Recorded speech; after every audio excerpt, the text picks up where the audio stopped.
সুপ্রিয় দর্শক শ্রোতা, আসসালামু আলাইকুম। যে যেখানে আছেন ভালো থাকবেন সেটাই প্রত্যাশা করি। অস্থির সময় বাংলাদেশের, প্রতিনিয়ত বিভিন্ন রকম অনাকাঙ্ক্ষিত পরিস্থিতি নিয়ে আমাদের আলোচনা করতে হচ্ছে। কোন দিকে যাচ্ছে বাংলাদেশ?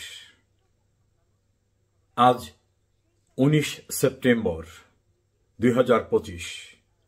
আপনাদের সঙ্গে যে বিষয়টি নিয়ে আলোচনা করছি, এই দিনটি মনে রাখবেন। আমি কোনো ভবিষ্যৎ জানতা নই, তবে আমার ক্ষুদ্র রাজনৈতিক বিশ্লেষণ, অভিজ্ঞতা যা বলে তার আলোকে আজ কয়েকটি কথা বলতে চাই।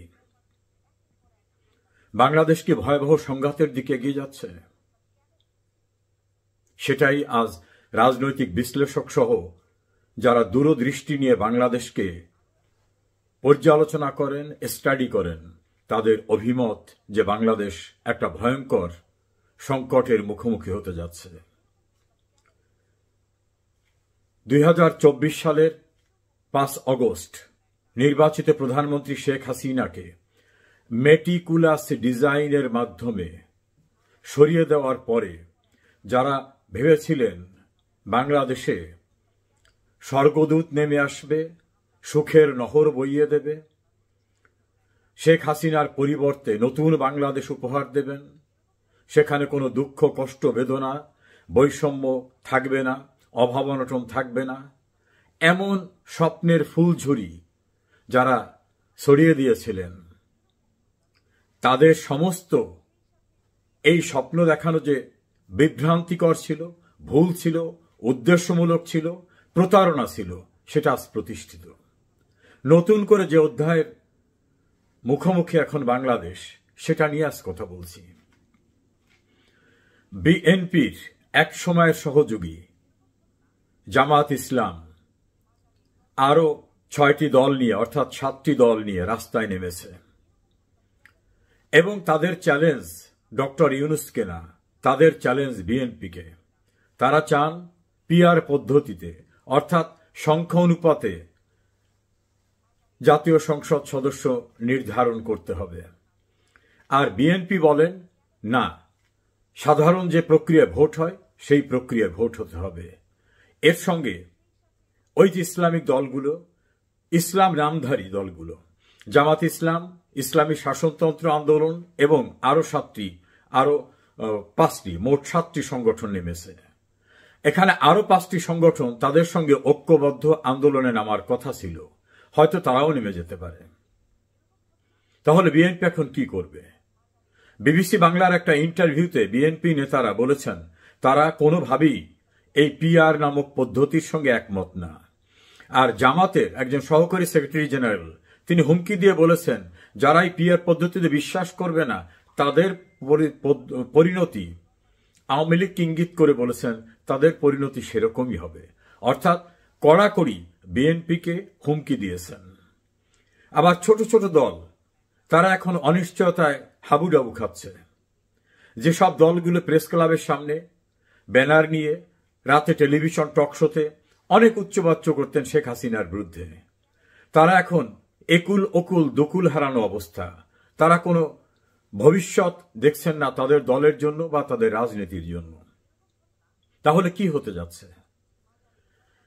জামাত ইসলামী মনে করে ডাকসু এবং জাকসু নির্বাচনের পরে যে তারা ইসলামী ধাঁচের আন্দোলনের মধ্য থেকে তারা সরকার গঠন করতে পারবে। সেই ক্ষেত্রে তাদের দৃষ্টিতে লুটপাট করা, স্বৈরাচার, ঘাট দখল করা, গরুর হাট দখল করা, গ্রামগঞ্জে মব সৃষ্টি করা, বিএনপিকে তাদের আদৌ কোনো প্রয়োজন নেই।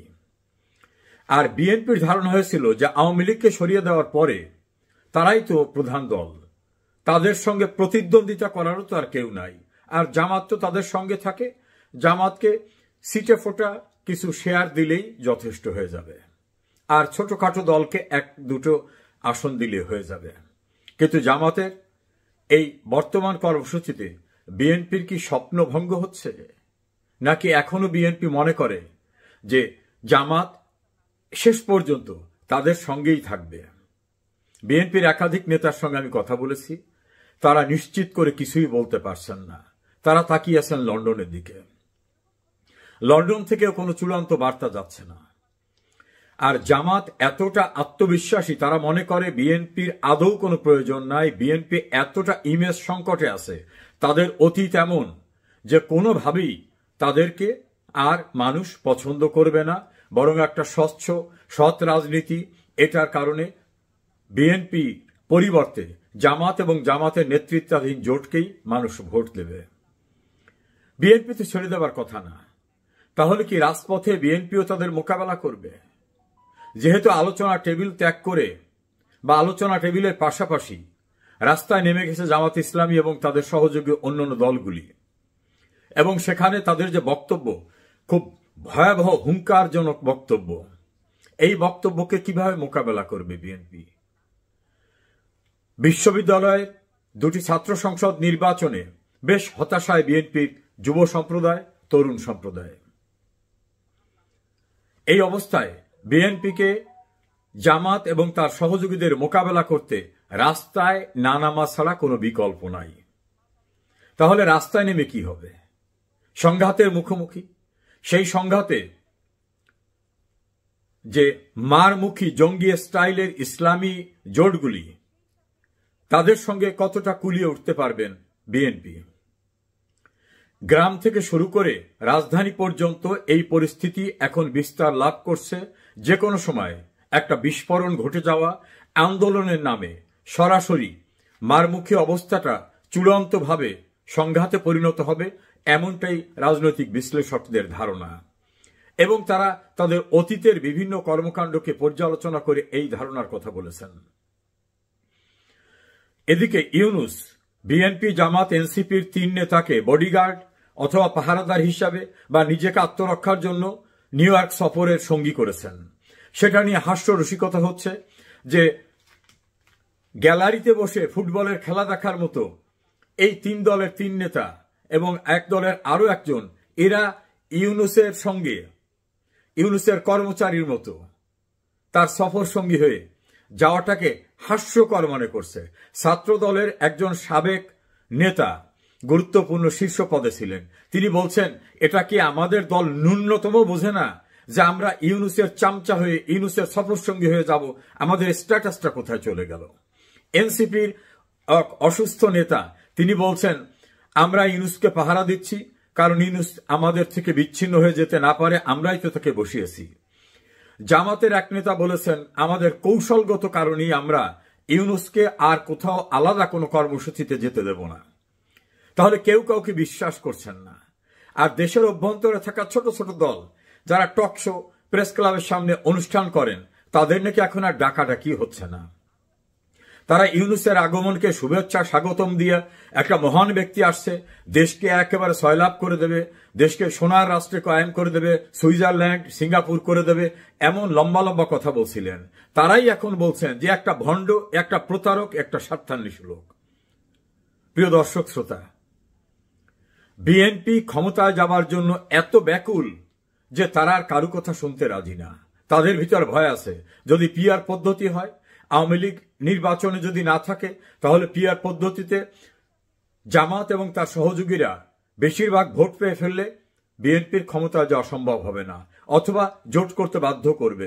আর জোট করতে বাধ্য করলে এমন সব শর্তের ভিতরে তাদের নিয়ে যেতে চাইবে যে বিএনপি আর নিজের মতো করে রাষ্ট্র পরিচালনা করতে পারবে না।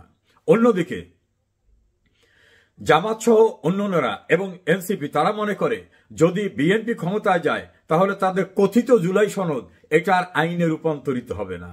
ফলে এটাকে আইনে রূপান্তরিত করতে হলে এবং আওয়ামী লীগের বিরুদ্ধে কঠোর ব্যবস্থা নিতে হলে, আওয়ামী লীগের লোকদের সাজা নিশ্চিত করতে গেলে তাদেরই ক্ষমতায় যাওয়া দরকার। কারণ তাদের একটা প্রতিহিংসাও রয়েছে সেক্ষেত্রে। কারণ শেখ হাসিনা সরকার আমলে যে সকল যুদ্ধ অপরাধীদের বিচার হয়েছে, সেই বিচার কার্যক্রমে যাদের সাজা হয়েছে, সাজা কার্যকর হয়েছে, তাদের সন্তানরা, তাদের দলের অনুসারীরা এখন মনে করেন যে প্রতিশোধ নেওয়ার এটাই উপযুক্ত সময়, তড়িঘড়ি করে নির্বাচনের পূর্বে সবটা শেষ হবে না, অথবা আমাদের ক্ষমতায় গিয়ে ধীরে সুস্থে সমস্ত ঘটনার প্রতিশোধ নিতে হবে এবং স্থায়ীভাবে তাদের আসন দখল করতে হবে, যাতে আর আওয়ামী লীগ বা আওয়ামী লীগের সহযোগী 14 দল অথবা মুক্তিযুদ্ধের পক্ষের আর কেউ ক্ষমতায় আসতে না পারে।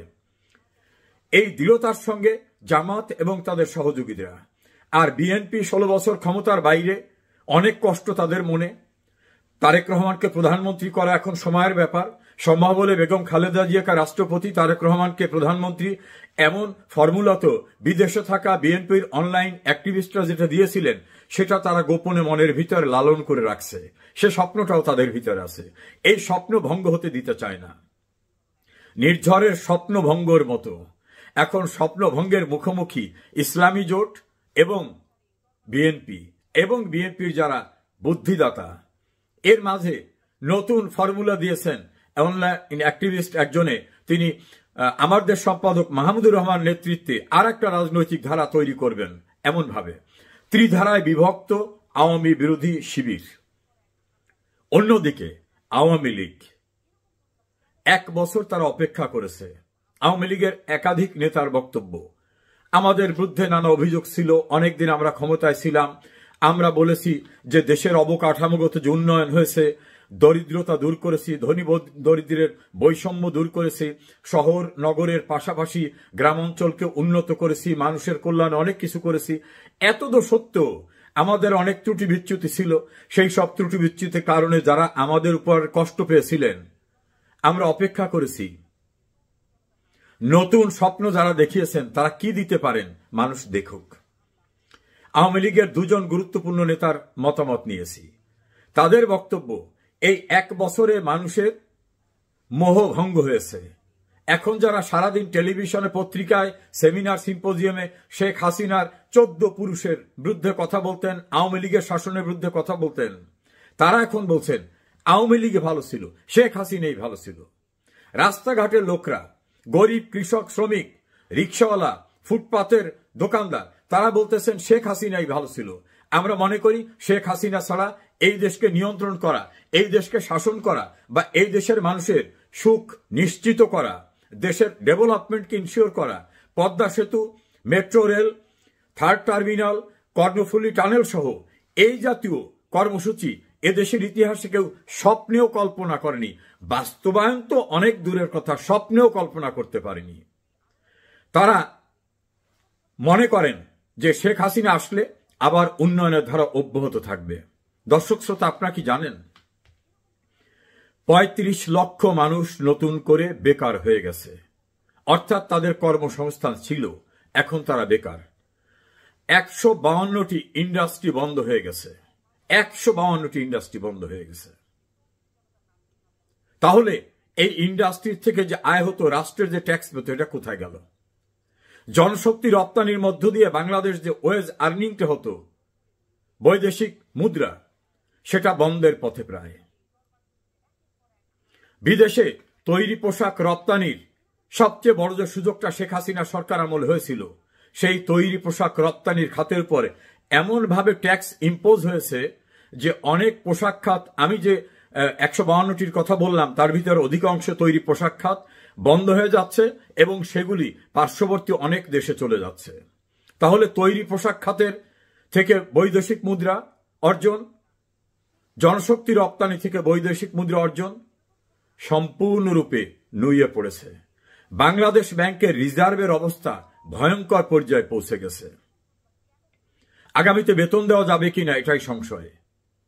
গ্রামে ভিজিডি সহ অন্যান্য যে সকল সাহায্য দেওয়া হতো গরিব মানুষদের, সেই বস্তার উপরে এখনো লেখা শেখ হাসিনার উপহার। আমি একজন অবসরপ্রাপ্ত দায়িত্বশীল কর্মকর্তাকে জিজ্ঞেস করেছি কারণটা কি। উনি বলেছেন, নাম প্রকাশ করতে চান না, উনি বলেছেন শেখ হাসিনা যা কিছু এনে রেখে গেছিল সেইটার থেকে এখনো দেয়া হচ্ছে, নতুন কিছু আসে নাই। ইউনূস সাহেব 11টি দেশ সফর করেছেন, 11 বস্তা গমও কোনো দেশ থেকে আসে নাই। তাহলে শেখ হাসিনার এনে জমাট করে রাখা ওই সাহায্য গরিবের মাঝে পৌঁছে দেওয়া ছাড়া আর উপায় কি? আরো ভয়ঙ্কর তথ্য, শেখ হাসিনা সামাজিক নিরাপত্তা বেষ্টনীর, সোশ্যাল সেফটি নেটওয়ার্কের যতগুলো খাত উন্মুক্ত করে সবাইকে সাহায্য করতেন, তার অনেক খাতই এখন বন্ধ হয়ে গেছে। গরিব, বিধবা, স্বামী পরিত্যক্তা, প্রতিবন্ধী, মুক্তিযোদ্ধা, এভাবে 100-র উপরে খাতে তিনি সাহায্য করতেন। স্কুলে সরকারি সাহায্যে তাদের ভাতা দেওয়া, বিনামূল্যে বই দেওয়া সহ নানা সুযোগ সুবিধা দিতেন। সব বন্ধ হয়ে যাচ্ছে। বড় বড় উন্নয়ন প্রকল্প সব বন্ধ হয়ে যাচ্ছে। শেখ হাসিনা কিন্তু করোনার সময় কোনো উন্নয়ন প্রকল্প বন্ধ করেননি। এই পরিস্থিতিতে বাংলাদেশের অবকাঠামো উন্নয়ন তো মুখ থুবড়ে পড়েছে। শুধু তাই না, মানুষের, দরিদ্র নিপীড়িত মানুষের খাদ্যের যে ন্যূনতম চাহিদা সেটাও বন্ধ হয়ে যাচ্ছে।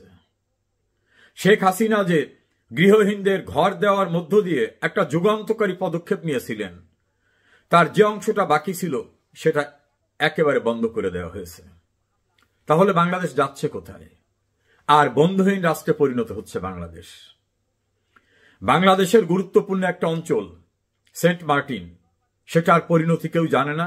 অনেকেই ধারণা এটা বিকিয়ে দিয়েছেন। শেখ হাসিনা ক্ষমতাচ্যুত হওয়ার 2 মাস পূর্বে একটা ভাষণ দিয়েছিলেন, যেটা ইউটিউবে পাওয়া যায়। তিনি বলছিলেন, আমাকে সেন্ট মার্টিন দিয়ে দিতে বলা হচ্ছে। আমি যদি সেন্ট মার্টিন দিয়ে দিই, সেন্ট মার্টিন এবং পার্বত্য অঞ্চল মিলে একটা খ্রিস্টান রাজ্য গঠন করা হবে। আমাকে পোর্টের দায়িত্ব দিতে বলা হয়েছে। এটা যদি আমি দিয়ে দিই, নির্বিঘ্নে আমি ক্ষমতায় থাকতে পারবো। কিন্তু আমি ক্ষমতায় না থাকলেও আমি বঙ্গবন্ধুর কন্যা, এটা আমি দেব না। না দিলে হয়তো আমার বিরুদ্ধে তারা যাবেন। তিনি তার সংসদের একটা বক্তব্যে বলছেন, অনেক বড় দেশ আছে, তারা ইচ্ছা করলে কাউকে ক্ষমতা থেকে সরিয়েও দিতে পারেন। আজ বাংলাদেশের গণমাধ্যমে যারা কথা বলেন তারা বলছেন, তাহলে তো শেখ হাসিনাই সঠিক বলেছিল। এখন তাদের ঘুম ভেঙেছে, কিন্তু বড্ড দেরি হয়ে গেছে। তবে শেখ হাসিনা দৃঢ়চেতা মানুষ, দূরদৃষ্টি রাখা মানুষ। তার রাজনৈতিক অভিজ্ঞতা, এক আওয়ামী লীগেই তো সে 40 বছরের ঊর্ধ্বে সভাপতির দায়িত্ব পালন করছেন। তিনি ছাত্র রাজনীতি করে আসছেন। রাজনীতির কেরিয়ার যদি হিসাব করা হয় তার ছাত্র জীবন থেকে, তাহলে ভারত উপমহাদেশে না, পৃথিবীতে তার চেয়ে বেশি সময় রাজনীতিতে সম্পৃক্ত, অভিজ্ঞতা লব্ধ কোনো লিডারশিপ আর নাই। এখনো শেখ হাসিনা সারা দিন পরিশ্রম করে একেবারে তৃণমূলে তার নেতাকর্মীদের সঙ্গে কথা বলে তাদের উজ্জীবিত করছেন, আশ্বস্ত করছেন, এবং তিনি বারবার বলছেন, আমি আসব, এই অন্যায়, অপরাধ, দুর্নীতি যারা করছেন তাদের বিচার হবে। শেখ হাসিনার কণ্ঠস্বরের ভিতরে কোথাও কোনো দুর্বলতা নাই, এত দৃঢ়তা, তার আত্মবিশ্বাস। এই আত্মবিশ্বাসের নিশ্চয়ই ভিত্তি আছে। তিনি বলেছেন, বাংলার মানুষ আমাকে ভালোবাসে। এই বাংলার মানুষের ভালোবাসাকে সম্বল করে আমি দেশে ফিরব। তাহলে আওয়ামী লীগ যদি ফেরে আর তাকে যদি প্রতিরোধ করতে চায় আওয়ামী লীগ বিরোধীরা, সেখানে একটা সংঘাত অনিবার্য।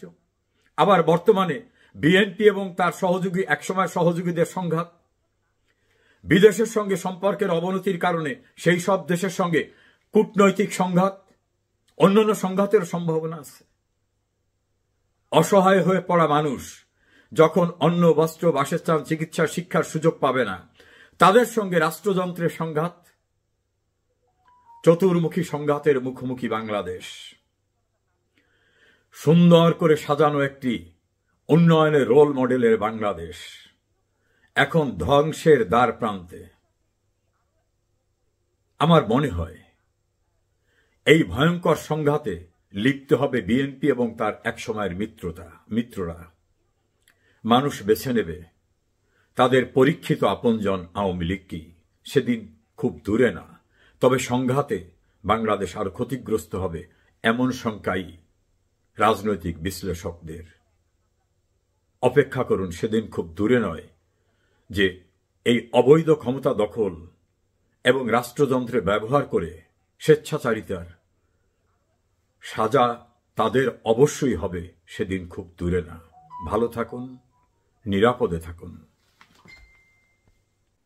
জনাব আনিস আলমগীর, আমি সরাসরি প্রশ্নে চলে আসছি যে আমরা দেখছি গতকালকেও দেখলাম এবং আরো 3 দিনের কর্মসূচি, প্রায় 7টা দল তারা আন্দোলন করছে 5 দফা দাবিতে, এবং সেখানে পিআর পদ্ধতিতে নির্বাচনের কথাটা আছে এবং আরো দাবি আছে যে বিচারকে দৃশ্যমান করতে হবে, জাতীয় পার্টিকে নিষিদ্ধ করতে হবে, 14 দলকে নিষিদ্ধ করতে, এই সমস্ত দাবি টাবি আছে। কিন্তু মূলত পিআর পদ্ধতিতে নির্বাচন নিয়ে তারা বেশ সোচ্চার, যে ব্যাপারে বিএনপি একেবারে একমত নয়। কিন্তু আমার প্রশ্ন হলো, এই যে তারা দাবি নিয়ে আন্দোলন করছে, বিক্ষোভ করছে, এটা আসলে কার জন্য করছে? মানে কাকে দেখাচ্ছে যে এটা আমাকে দাও? কার কাছে চাচ্ছে দাবিটা? তাদের কার কাছে? সরকারের কাছে, নাকি বিএনপির কাছে, না কার কাছে, নাকি জনগণের কাছে? যদি সরকারের কাছে হয়, তারা তো প্রতিদিনই একটা করে আপনার ঐক্যমত্য কমিশনে মিটিং করছে। আবার সরকার প্রধানের সঙ্গে তাদের এক নেতা আমেরিকাও যাচ্ছেন, তো এখানেও তারা সারতে পারেন। তো এটা আসলে, এটা রাজনৈতিক অবস্থানটা আপনি কিভাবে বিশ্লেষণ করবেন? এটা ঘরে বাইরে চাপ দেওয়ার একটা কৌশল হিসাবে জামাতে ইসলামী সহ অন্য 7টা দল বিএনপির বিরুদ্ধে অবস্থান নিয়েছে। তাদের বিষয় হচ্ছে যে আলোচনার টেবিলে যখন সমাধান হয় না, তখন রাজপথে যেতে হয়।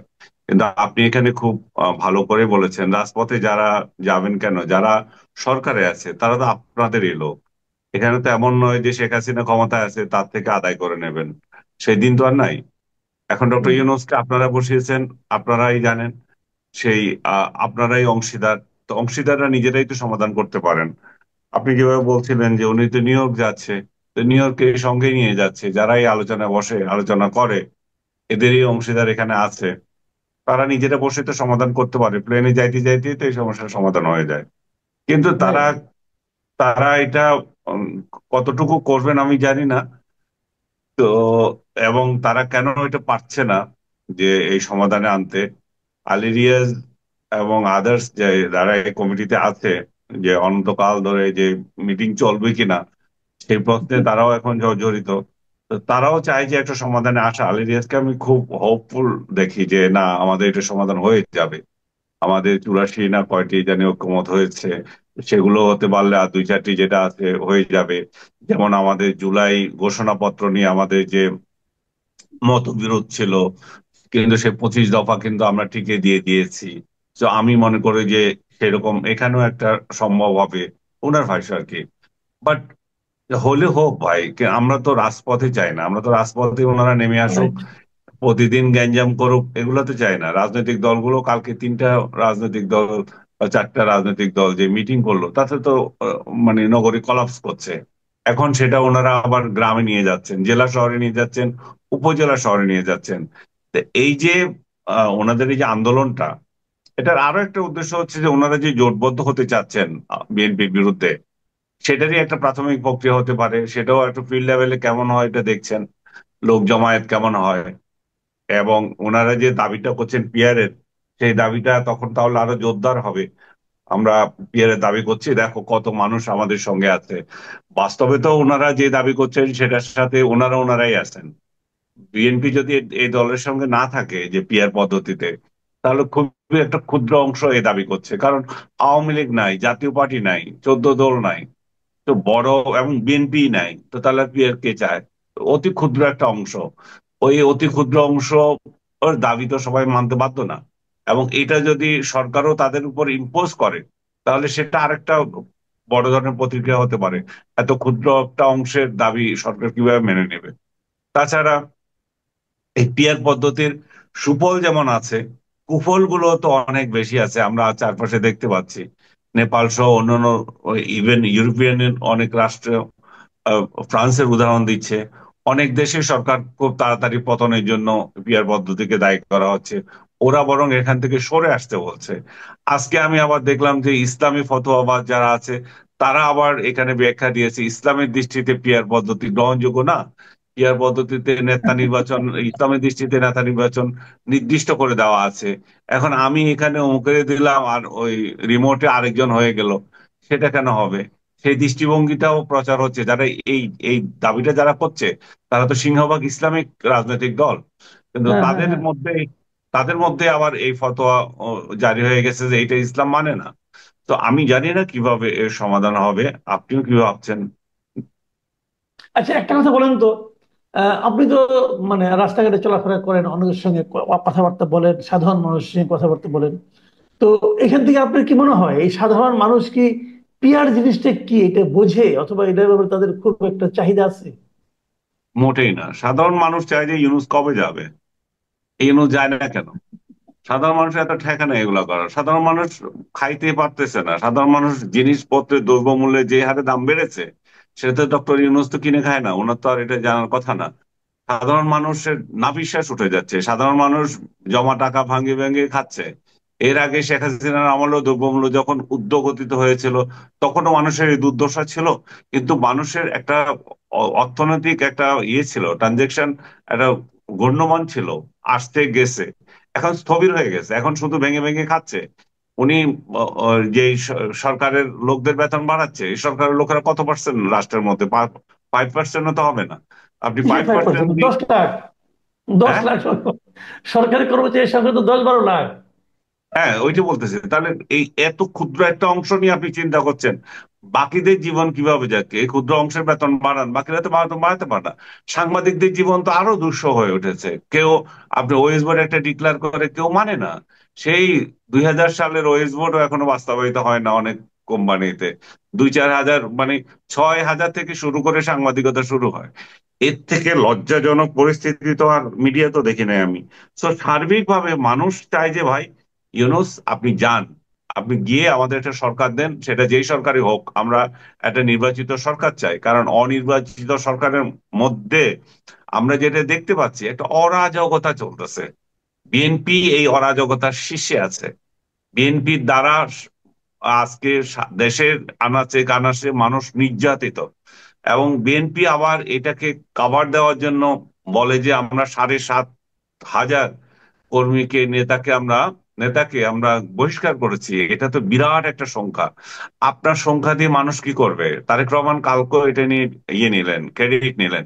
এটা ক্রেডিট নেওয়ার কিছু নাই, এটা ডিসক্রেডিট একটা বিষয়। এটা লজ্জা পাওয়ার বিষয় যে নিজের একটা দলের এতগুলো লোক চাঁদাবাজিতে আছে, 7,500 লোককে আমার করতে হয়, যে বাতিল করতে হয়। কিন্তু এই বাতিলও যে একটা মানুষকে ধোঁকা দেওয়া, সেটা তো মানুষ ঠিক মতোই জানে। কারণ যাকে আপনি বহিষ্কার করেছেন, সে তো বহাল তবিয়তে তার বাহিনী নিয়ে ঘুরতেছে। তার বাহিনীর তার বাহিনীকে সেন্ট্রালের একটা একটা অংশ সাপোর্ট দিচ্ছে। তারা এক একজন নেতার আশ্রয় আছে। তো এগুলা যখন ঠিক না হবে, তখন তো মানুষ মানুষ বিচার পাচ্ছে না, আচার পাচ্ছে না, থানা ইনঅ্যাক্টিভ হয়ে বসে আছে। তারপরে আপনাকে আমি তো আগেও বলেছি, আর্মি ইনঅ্যাক্টিভ হয়ে বসে আছে। স- প্রশাসন কোনো কাজ করছে না। আদালতে খালি ভুয়া মামলার ব্যবসাটা ভালোই চলছে। অন্য কারো জীবন সব, মানে হয়ে যাচ্ছে। আপনি কি বলবেন, নাভিশ্বাস হয়ে যাচ্ছে। আদালতে ভুয়া মামলার ব্যবসাটা খুব ভালো হচ্ছে, এবং তাও আবার বিএনপি জামাতের লোকদের। এখানে আমার বলি যে জামাতের লোকেরা আদালতেও যেমন ভালো ব্যবসা করছে, বাইরেও তারা খুব খারাপ অবস্থায় নেই। তাদেরও বড় একটা অংশ, মনে করেন আপনি 6,500, 650 মতো আহ বহিষ্কার করেছে তারা। কারণ তারাও তাদের দলেও আছে। এইটা তো প্রতিযোগিতা তো সংক্রমণ, মানে এটা সংক্রমণ হয়, তাই না? 5 আগস্টের পরে একটা দল লাগামহীন ভাবে খাচ্ছে, সবকিছু দখল নিচ্ছে। আওয়ামী লীগ যেগুলো যেগুলো দখলে ছিল, সেগুলো দখলে নিয়েছে। সেই দখলে ওরাও অংশীদার হয়েছে, বহু জায়গায় অংশীদার হয়েছে তারাও। 5 টাকার আচ্ছা, মধ্যে তারা কালকে 1 টাকা পেয়েছে। কালকে একটা অভিযোগ শুনলাম, মানে বিএনপির কিছু লিডার অভিযোগ করতেছেন যে এই আওয়ামী লীগের বিভিন্ন রকম চিহ্নিত ব্যক্তিরা নাকি এখন জামাতে যোগ দিচ্ছে অফিসিয়ালি। তো এই বিষয়ে আপনি কি কিছু জানেন কিনা? অফিসিয়ালি যদি যোগ দিয়ে থাকে তাহলে তো ভালোই করছে। তারা তো অপকর্ম করছে না, তারা একটা রাজনৈতিক দলে যাচ্ছে। এখন আপনি তার বিরুদ্ধে যদি মামলা থাকে, সেটা জামাতে ইসলামে যাক আর বিএনপিতে যাক, সে তো সমানই। অপরাধী তো অপরাধী। সে যদি জামাতে যেয়ে থাকে, তাহলে সেখানেও তো সে অপরাধী হিসেবে চিহ্নিত হবে। আপনি আগে নিশ্চিত করেন যে তার সুবিচার করতে। আপনি যদি জি। চিফ জাস্টিসকে যেমন হত্যা মামলা দিয়ে রাখছেন, সেরকম যদি ভুয়া মামলা করে থাকেন, শেখ হাসিনার বিরুদ্ধে 300 মামলা দিয়ে রাখছেন, হত্যা মামলা, সেগুলা সেই স্টাইলে যদি বিচার করেন, তো মানুষ তো এগুলোকে হাস্যকর হিসেবে নেবে, তাই না? আপনি সঠিক বিচার করেন, সঠিকভাবে অপরাধী যারা আছে তাদেরকে বিচার করেন। এই অপরাধীরা যে আওয়ামী লীগ ছেড়ে অন্য একটা দলে চলে যাচ্ছে, এটা থেকে জনগণ খুশি না? জনগণ খুশি না। সে তো আরেকটা ঢাল পাচ্ছে অপরাধ করার। সো বিএনপি যদি বলে থাকে যে তারা ওইখানে আশ্রয় নিয়েছে, তারা নিজেরাও তো আশ্রয় দিচ্ছে। আশ্রয় তো কম দিচ্ছেন না, তারা ভিন্নভাবে দিচ্ছেন। তারা টাকার বিনিময়ে জানের জানের পাহারা দিচ্ছে। তো ওরা বলতেছে যে আমাদের দলে আসো, আমরাও তোমাকে আশ্রয় দেব। এবং যারা যাচ্ছে, আমি মনে করি যে যে জামাতে ইসলাম যখন আওয়ামী লীগ ছিল, তখনই তো শিবির অনেকে আওয়ামী লীগের আশ্রয় নিয়েছিল। কেন নিয়েছিল? জানে বাঁচার জন্য নিয়েছিল। তো আওয়ামী লীগ যদি এই পলিসি ধারণ করে যে আমরা এখন জামাতে গিয়ে আশ্রয় নেব এবং আমাদের উপর আক্রমণ করলে জামাত এখানে রক্ষাটা আন্দোলন করবে তাদের বিরুদ্ধে, তো ঠিকই তো আছে। এবং আমি মনে করি যে যান বাঁচানো তো ফরজ। এবং আপনি কোন আহ মুক্তিযুদ্ধের বাহাদুর হয়ে গেছেন যে আপনার কাছেই চিরদিন ওরা থাকবে, আওয়ামী লীগকে ছেড়ে তারা বিএনপিতে যাবে? কি কারণে যাবে? আপনি তো কোনো কিছু দেখান নাই। মুক্তিযুদ্ধের সপক্ষে একটা রাজনৈতিক দল হিসাবে মুক্তিযুদ্ধকে ধারণ করা, মুক্তিযোদ্ধাদেরকে কেয়ার করা, আপনি তো কিছুই করেন নাই 5 আগস্টের পর থেকে। আপনি শুধুমাত্র মুক্তিযুদ্ধের বিরুদ্ধে কি কি করা যায় এবং মুক্তিযুদ্ধের বিরুদ্ধে জামাত সহ অন্যান্যরা যা কিছু করেছে আপনি তো একজনের সাপোর্ট দিয়েছেন। তো সার্বিকভাবে আমি মনে করি যে আপনি মুক্তিযুদ্ধের দাবিদার, আপনি দাবিদার নিজের মধ্যে রাখেন, কিন্তু সাধারণ মানুষের কাছে সেটা প্রতিফলিত হয়নি। আর প্রতিফলিত হয়নি বলে যখন মুক্তিযুদ্ধের শক্তিই নাই, তখন কে জামাতে গেল আর কে থাকলো তাতে কি আসে যায়? এখন তো তার জীবন রক্ষা করা অনেক বেশি জরুরি। মুক্তিযুদ্ধ দেখা যাবে পরে। আচ্ছা, একটা কথা আমি শেষ কথা শেষে বিষয়টা আলোচনা করি। সেটা হলো যে আপনি জানেন যে 21 তারিখে আমাদের এখান থেকে প্রধান উপদেষ্টা উনি যুক্তরাষ্ট্র যাচ্ছেন জাতিসংঘের সাধারণ অধিবেশনে অংশ নেওয়ার জন্য। তো এবার উনি, গতবার উনি গিয়েছিলেন কিছু ছাত্রদেরকে নিয়ে, মাস্টার মাইন্ডদের নিয়ে, মাস্টার মাইন্ডকে পরিচয় করে দিয়েছেন। এবার উনি যাচ্ছেন 4 জন রাজনৈতিক নেতাকে নিয়ে, 3টি দলের 4 জন রাজনৈতিক নেতা। এবং অবধারিতভাবে এই 3টা দল হলো বিএনপি, জামাত ইসলামী এবং এনসিপি। এখন এই যে যাচ্ছেন, যাওয়ার আগে প্রেস সেক্রেটারিকে দেখলাম উনি বলছেন যে এরা আমাদের সরকারের অংশীদার এবং অংশীদার হিসেবে যাচ্ছেন। প্রধান উপদেষ্টা ওনাদেরকে আমন্ত্রণ করে নিয়ে যাচ্ছেন। তো এই যাওয়াটাকে আপনি কিভাবে বিশ্লেষণ করবেন? এতে প্রধান উপদেষ্টা কেন নিয়ে যাচ্ছেন, একটা প্রশ্ন। আর দ্বিতীয় প্রশ্ন হলো, এই পলিটিক্যাল লিডারগুলি কোন বিবেচনায় যাচ্ছেন? তো তারা কি তাহলে অংশীদার হওয়া মানে কি তারা কি তাহলে সরকারের ভালো মন্দ সবকিছুরই দায় দায়িত্ব তারা নেবেন? মির্জা ফখরুল ইসলামকে সেরকম সিদ্ধান্ত নিয়ে যাচ্ছেন? তারা কি ওখানে কোনো ভূমিকা রাখতে পারবেন নাকি কেবল বেড়ানোর জন্য যাচ্ছেন? তাদেরকে সরকারের অংশীদার বলা আহ, মানে গ্রামাটিক্যালি কারেক্ট না। তারা সরকারের সমর্থক এটা বলতে পারে। সরকারকে এখনো ক্ষমতায় টিকিয়ে রেখেছে তারাই, তাদের ইচ্ছাতেই এরা ক্ষমতায় আছে, এগুলো সবই ঠিক আছে। কিন্তু ক্ষমতার অংশীদার বললে তো আপনি যেটা বললেন, আহ ভালো মন্দ দুইটারই দায়িত্ব নিতে হয়। ডক্টর ইউনূসের গত 1 বছরের অপকর্ম বলি আর যেই অপশাসন বলি বা সমাজকে বিচ্ছিন্ন করা, টুকরা টুকরা করা যে আহ, অধ্যায়, সেই অধ্যায়ে ওনারা এই যে বিএনপি আওয়ামী লীগের অংশীদারিত্ব অবশ্যই আছে, কিন্তু তারা সেই দায় দায় অবশ্যই নেবে না। তো দায় নেবে না বলেই তারা ওই ইউনূসের সমস্ত কিছু নেবে না। কিন্তু ডক্টর ইউনূস এমন ভাবে আহ, এদেরকে নিয়ে যাচ্ছেন, সেই জায়গায় আবার যদি আপনি বলেন যে তারা কি যেতে পারে না, অবশ্যই যেতে পারে। তারা তো এখন যেহেতু একটা ইন্টেরিয়াম গভর্নমেন্ট চলছে, এটা তো একটা দলীয় সরকার নয়। ইভেন দলীয় সরকার হলেও আমি যদি মনে করি যে বিরোধী দলের কোনো নেতাকে যদি সরকারি দলের সঙ্গে যায়, এটা তো মহাভারত কিছু অশুদ্ধ হয় না। এটা একটা এটা এটা একটা গুড প্র্যাকটিস। ডক্টর ইউনূস এদেরকে নিয়ে যাচ্ছে, এটা একটা ভালো প্র্যাকটিস। কিন্তু এই প্র্যাকটিসটা উনি যদি গতবার করতেন, তাহলে এটা মানুষের চোখে পড়তো না। তখন মানুষ মনে করতো যে এটা একটা ঐকমত্যের সরকার, তার সদস্যদেরকে নিয়ে যাচ্ছেন। ডক্টর ইউনূস বাংলাদেশকে কোথায় নিয়ে যেতে চান, বিশ্ব নেতাদের কাছে উনার গ্রহণযোগ্যতা কতটুকু, এবং বিশ্ব নেতারা ওনাকে কিভাবে ট্রিট করেন, বাংলাদেশকে কিভাবে ট্রিট করেন, সেটা আমাদের আগামীতে যারা ক্ষমতা আসবে তারা স্বচক্ষে দেখতে পারলেন। কিন্তু সেটাই, সেই ট্রেন উনি মিস করেছেন বলে উনার এই যে ভালো একটা উদ্যোগ সেটাকে মন্দভাবে দেখা হচ্ছে। মন্দভাবে দেখার কারণ আরো আছে। কারণ আওয়ামী লীগ দেশের মধ্যে রাজনীতি করতে পারছে না।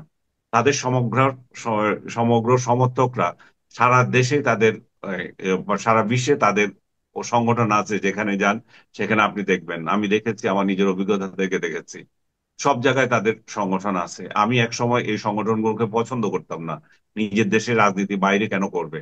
কিন্তু আমি যখন দেখলাম যে শেখ হাসিনার আমলে যখন বিএনপি দেশের মধ্যে কথা বলতে পারে না, ধরে নিয়ে যায়, তখন সেই জুতসই কথাটা বলার জন্য বিদেশে আশ্রয় নিতে হয় তাদের। বিদেশি এই সংগঠনগুলো তখন ভালো আন্দোলন করেছে। ঠিক একইভাবে এখন আরো ভিগোরাস ভাবে আহ, আওয়ামী লীগ করছে এবং করা দরকারও, কারণ বিএনপি তো নিষিদ্ধ ছিল না, আওয়ামী লীগ তো নিষিদ্ধ। তো একটা নিষিদ্ধ মানে কার্যক্রম নিষিদ্ধ, যেখানে কার্যক্রম নিষিদ্ধ সেখানে তো আমি বাইরেই করবো, আর কোথায় করবো? বলা হয় ভারতে পালিয়ে আছে, ওই দেশে ওই কোথায় থাকবে?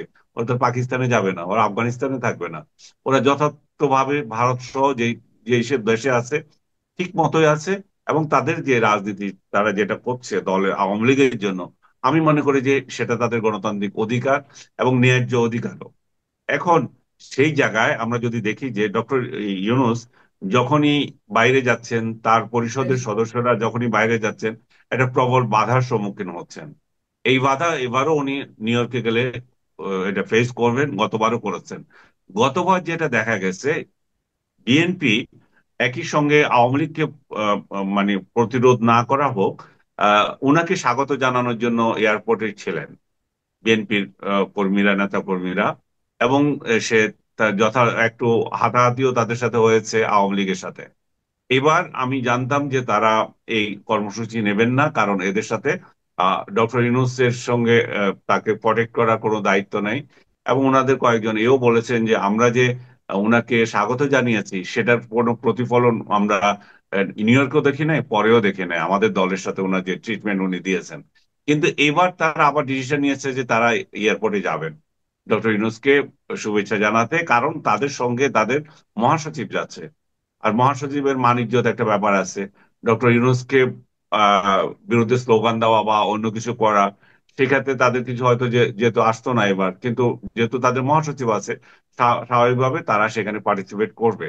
তো আমি মনে করি যে তারা পার্টিসিপেট করুক, কিন্তু ওই যে তীব্রতা গতবার যেটা ছিল মুখোমুখি দাঁড়ানো, সেটা থাকবে না। এই জন্যই থাকবে না যে ওই বিএনপি মধ্যে যারা ওইখানে আন্দোলনে যাবে, তাদেরও পরিবার পরিজন, তাদেরও আত্মীয় স্বজন এদেশে আছে, তাদেরও একটা ফিডব্যাক তারা পায় ডক্টর ইউনূস গত 1 বছর ধরে এ দেশটাকে কেমন জাহান্নাম বানিয়ে রেখেছে। তো সেই ক্ষেত্রে তাদেরও অনুভূতি কাজ করবে না, যেটা গত যেটা তাৎক্ষণিকভাবে গতবার করেছিল। এবং এবার তারা সেই ধরনের প্রতিক্রিয়া দেখাবে না আমার বিশ্বাস। জি, অনেক ধন্যবাদ আপনাকে। তো কিন্তু আমার কেন যেন মনে হচ্ছে এমনও হতে পারে, কিন্তু আবার আপনি যেটা বললেন তাদের মহাসচিব তাকে প্রোটেক্ট করার জন্য হয়তো ওখানে আবার একটা দুই পক্ষের মধ্যে একটা হাতাহাতি মারামারিও হয় কিনা, এটা নিয়েও কিন্তু আমার মধ্যে একটা আশঙ্কা কাজ করছে। না, এটা তো নির্ভর করে তাৎক্ষণিকভাবে সিচুয়েশন কোন দিকে যায়। জি, কিন্তু কিন্তু আপনি যদি বৃহত্তর আঙ্গিকে চিন্তা করেন, তাহলে তারা যদি মানে পরস্পরের সুবুদ্ধি তো আছে। এর মধ্যে আপনি দেখেছেন যে জাতিসংঘে এর আগে যে গিয়েছিল, যে মাহফুজ গিয়েছিল, মাহফুজের সময়ও ব্যাপক হাঙ্গামা হয়েছিল।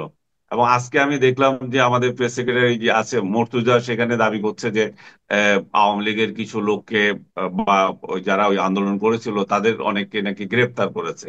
আমি জানি না গ্রেপ্তারের সংখ্যাটা কতটুকু কতটুকু সত্য মিথ্যা, কারণ ডক্টর ইউনূসের প্রোপাগান্ডা টিম এমন ভাবে প্রোপাগান্ডা ছড়ায় যাতে করে এগুলো পরবর্তীতে বিশ্বাসযোগ্য হয় না। সো উনার প্রোপাগান্ডা টিম কতটা সত্য বলছে সেটাও আমরা, যদি আমেরিকান তরফ থেকে বলা হয় বা আহ, যে কাকে কাকে গ্রেপ্তার করা হয়েছে এবং কোন অপরাধে গ্রেপ্তার করেছে, তাহলে সেটা ক্লিয়ার হওয়া যেত। কারণ ডক্টর আমেরিকার না, ঢাকা শহর না যে আওয়ামী লীগের পক্ষে মিছিল করলে ধরে আনো, তাকে 5,000 টাকা পুরস্কার